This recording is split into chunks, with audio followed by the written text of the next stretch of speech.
кішкене бөртпе.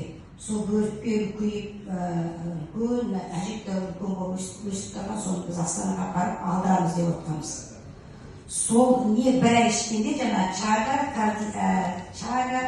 сосын жаңа спирулина, сосын калорий үшеуін ғана бір ай ішкенде жаңағы кетті.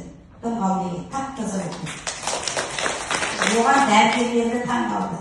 Сосын жаңағы онкологиямен ауыратын болғасын, жылда ол кісі радиологияға Астанаға жіберетін. Жаңа 2 сағат неге жатса, дәрігерлер осы жерде біліп отырған шығар, қандай не. Ол жерден ол кісі жаман болып шығатын 2 сағаттың ішінде жаңағыдай химияның бір түрі ғой, енді ауыр түрі. Сосын ол кісі бір недегенде жаңағыдай өз-өзіне келе алмайтын. Осыны ішкелі, міне, ол кісіні биыл жіберген жоқ Астанаға радиологияға. Көрдіңіз ба? Анализіне бәрі тамаша.